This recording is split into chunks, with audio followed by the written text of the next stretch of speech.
Baik, Assalamualaikum warahmatullahi wabarakatuh. Alhamdulillah teman-teman sekalian selalu dirahmati Allah. Jadi pada hari ini, kesempatan ini dan sudah beberapa hari sejak kita dikasih tahu untuk social distancing, untuk coba tidak berdekatan satu sama lain ya. Teman-teman sekalian, Islam itu mengajarkan kepada kita untuk bersikap yang di tengah-tengah, bersikap wasatiyah, bersikap moderat. Artinya kita tidak terlalu ekstrim ke kiri, tidak terlalu ekstrim ke kanan. Misal contoh, Islam ketika memandang pria dan wanita, Islam tidak membela wanita, juga tidak membela pria. Dalam masalah misalnya contoh urusan harta misalnya, Islam tidak menyuruh kita untuk tamak dalam harta, tapi juga tidak menyuruh kita untuk sama sekali tidak memerlukan harta. Islam mengajarkan yang di tengah-tengah. Islam mengajarkan untuk moderat dalam segala hal, termasuk menyikapi isu virus corona ini.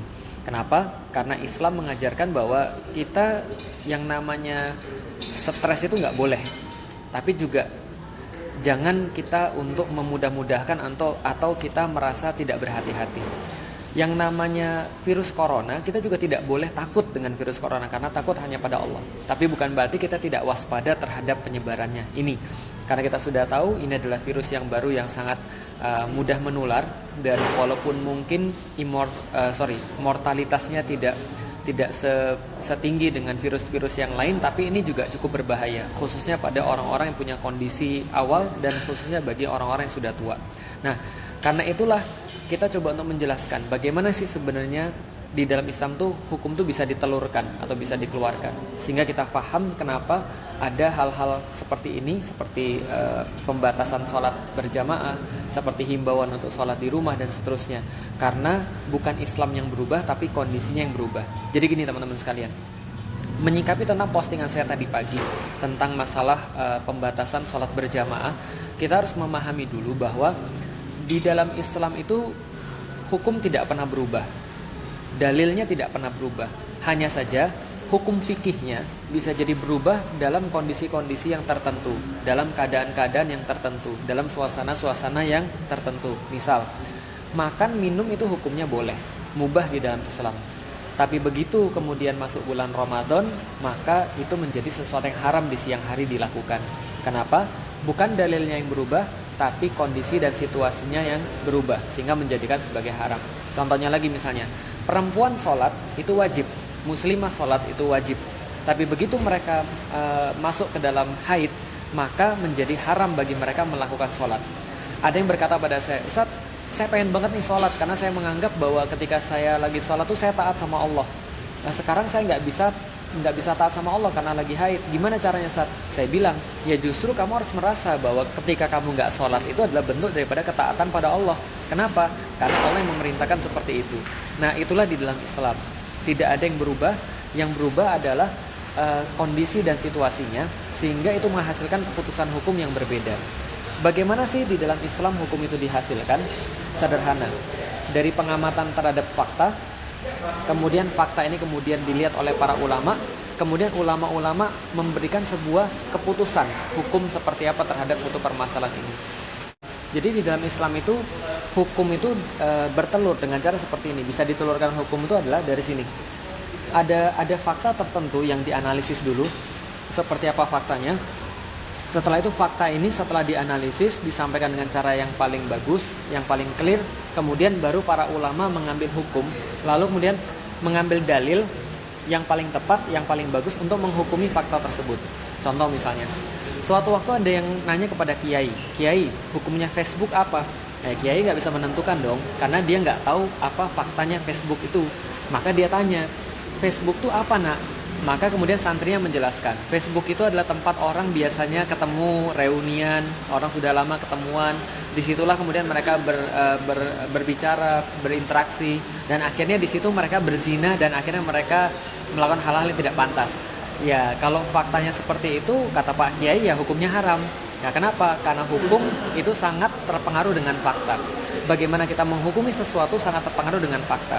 Sama seperti tadi, berbicara tentang corona, maka faktanya ini haruslah berasal daripada orang yang paling ahli tentang corona. Contoh misalnya, fakta tentang corona adalah virus ini menyebar lewat droplets, lewat interaksi dan lewat butiran-butiran air yang keluar daripada penderita itu. Dan fakta yang lain, orang-orang yang terkena corona itu bisa jadi ketika dia sudah terinfeksi tapi tidak menampakkan gejala, nggak menampakkan gejala pilek, nggak menampakkan gejala bersin, tapi ketika dia ngomong dia bisa jadi untuk menularkan kepada orang lain.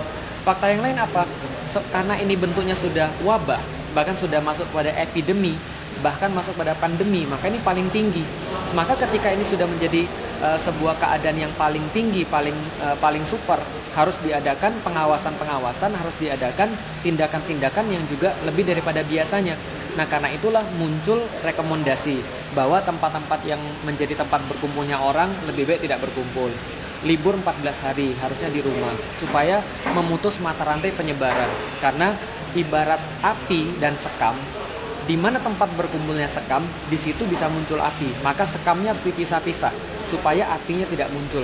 Logikanya seperti itu. Dari situlah muncul fakta ini, kemudian diberikan pada para ulama. Para ulama mengeluarkan fatwa untuk sholat lebih baik di rumah, untuk menjauhi kemudian tempat-tempat berkerumun, termasuk jamaah sholat. Di situ hukumnya menjadi berbeda. Maka ketika hukumnya menjadi berbeda, orang sholat di masjid menjadi sesuatu yang bisa jadi makruh. Apalagi kalau seandainya dia menularkan yang lain atau dia penderita, maka bisa jadi menjadi haram. Kenapa? Karena kita sudah tahu problemnya memang bukan masalah penyakitnya, tapi masalah apakah sudah diadakan sebuah usaha yang paling maksimal untuk menghindari penyakit itu dan mengobati penyakit itu. Dan kita juga sudah tahu daripada beberapa hal yang kita pelajari bahwa pelayanan kesehatan itu tidak bisa untuk mengakomodasi semua orang sakit di saat yang sama. Sehingga kalau seandainya ini jumlahnya membludak karena wabah corona ini, orang-orang harus masuk rumah sakit dalam jumlah yang besar, ini rumah sakit nggak bisa untuk afford. Dengan kata lain, nanti orang-orang yang meninggal itu bisa jadi tambah banyak. Atau bisa jadi orang meninggal itu bukan gara-gara penyakitnya saja, tapi karena tidak ditangani secara proper. Itu yang dihindari, orang-orang yang sakit dalam jumlah yang banyak dalam waktu yang bersamaan. Karena itulah harus dihindari segala macam yang bisa membuat orang-orang itu sakit secara bersamaan, atau minimal mengurangi infeksi dari satu orang ke orang yang lain. Dan itu sangat membantu para tenaga kesehatan. Nah, itu maksudnya kenapa muncul hukum yang seperti tadi. Nah, kalau ada hukum yang seperti tadi, lalu ada yang bilang, wah, itu harusnya nggak begitu. Kenapa? Kita kan harusnya dalam kondisi seperti ini, kita harusnya malah mendekat kepada Allah, bukan menjauh pada Allah. Itu bukan menjauh. Orang ketika sholat sendiri, ketika sudah diberikan kemudian fatwa oleh para ulama, bukan menjauhkan daripada Allah, justru menaati hukum Allah. Karena hukumnya menjadi berubah karena ada satu fakta yang berubah seperti yang saya jelaskan di awal. Gini deh, gimana kalau seandainya teman-teman TBC? Ketika teman-teman TBC, teman-teman maksa untuk sholat di masjid, itu jadinya haram. Kenapa? Karena kita sudah tahu kita TBC, kita sholat di masjid bisa untuk menulari orang lain, maka kita menjadi haram karena kita membuat doror bagi orang lain. Jadi nggak serta-merta orang-orang yang sholat di masjid, orang-orang yang keluar rumah dalam arti kemudian berkumpul, mereka pesta, mereka kemudian pergi kemana-mana, mereka tidak membatasi gerakan mereka. Bukan berarti mereka lebih beriman, lebih jantan, lebih jago, bukan. Tapi justru dalam hal ini, mereka justru tidak menaati hukum yang sudah berubah tadi, akibat perubahan fakta. Artinya, balik lagi, sholat berjamaah itu istimewa, keren, sunnah dalam kondisi normal. Tapi dalam kondisi-kondisi tertentu, Islam itu sangat fleksibel dan Islam memberikan keputusan hukum yang sesuai dengan keadaan pada zaman itu, yang intinya masih berdasarkan dalil juga. Di dalam Islam dulu, Rasul katakan, jangan masuk ke tempat wabah. Yang sudah di dalam, jangan keluar, di lockdown misalnya. Atau sama seperti pembahasan takdir ketika Abu Ubaidah al-Jarrah bilang kepada Umar bin Khattab, kok kamu jadi penakut sih Umar? Kok kamu gak percaya takdir sih Umar? Kan kalau misalnya sudah takdirmu mati, ya kamu gak masuk wilayah wabah pun kamu tetap mati. Tapi kalau misalnya takdirmu belum mati, kamu masuk wilayah wabah, kamu juga gak akan mati. Kalau belum takdirmu daripada Allah, kamu harus mati. Umar berkata, wahai Abu Ubaidah, saya berharap bahwa pertanyaan kayak gini bukan datang daripada kamu, yang mungkin menurut Umar yang harusnya sudah ngerti. Maka kemudian Umar berkata, saya hanya lari daripada takdir Allah kepada takdir Allah yang lain.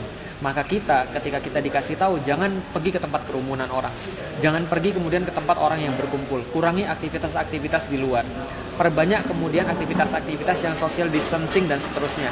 Termasuk misalnya contoh, sholatlah di rumah untuk sementara waktu. Berarti kita sedang pergi dari satu keputusan hukum kepada keputusan hukum yang lain, yang insya Allah sama-sama halal. Artinya jangan sampai kita menganggap bahwa kita kalau dalam kondisi kayak gini kita tetap sholat di masjid, lantas kita menjadi hebat dalam tanda kutip, kita menjadi lebih beriman. Enggak juga. Nah kalau begitu misalnya, tapi kan nggak semua orang bisa kemudian untuk tetap di rumah. Iya, kita menghargai, kita respect, kita tahu nggak semua orang tetap harus di rumah. Yang bisa silahkan, yang nggak bisa ya mau apa, tenaga kesehatan, orang-orang yang memang harus pergi keluar dan segala macamnya. Tapi kalau tetap kita bisa, kita usahakan kita tetap untuk social distancing, nggak kemudian pergi kemanapun, dan kita menghindari untuk tempat-tempat perkumpulan, dan kita coba untuk membantu tenaga kesehatan dengan memutus mata rantai penyebaran corona ini. Jadi itu yang bisa kita sampaikan teman-teman sekalian. Mudah-mudahan ini menjadi suatu hal yang bermanfaat. Sangat bagus untuk menjaga semangat kita untuk beribadah, dan itu juga bisa kita lakukan di rumah insya Allah atau di tempat-tempat yang lebih sepi. Kayak kita sekarang coba untuk kajian online, mudah-mudahan ini bisa mengurangi hal-hal yang tidak bermanfaat atau hal-hal yang berbahaya. Dan kita berdoa pada Allah, mudah-mudahan Allah segera hilangkan kondisi ini dalam diri kita, di dalam negeri kita, di dunia, supaya kita bisa balik lagi untuk kajian bareng, sharing bareng, dan bertatap muka satu sama lain, dan tentunya sholat berjamaah bareng. Jadi gitu ya. Dan terakhir, ini nggak saya buat untuk menentang pendapat siapapun.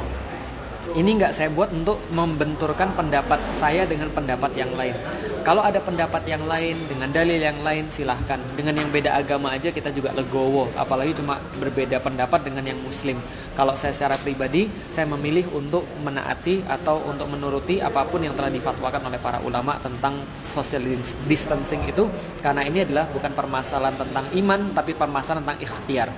Rasulullah yakin dia pasti menang ketika dalam perang, cuma beliau masih memakai baju zirah yang berlapis. Untuk apa? Untuk menunjukkan pada kita, perkara iman itu perkara yang satu, perkara ikhtiar itu perkara yang lain. Perkara kita yakin akan dijaga Allah, perkara kita lebih takut kepada Allah, perkara kita meyakini ajal itu datangnya daripada Allah, perkara kita sabar ketika terkena musibah, itu adalah perkara yang satu. Tapi berikhtiar, waspada untuk hal-hal yang berbahaya, menaati perintah para ulama, menaati orang-orang yang lebih ahli dalam halnya, itu adalah sesuatu yang bersifat ikhtiar, dan Allah meminta kita untuk memaksimalkannya. Demikian, Assalamualaikum warahmatullahi wabarakatuh.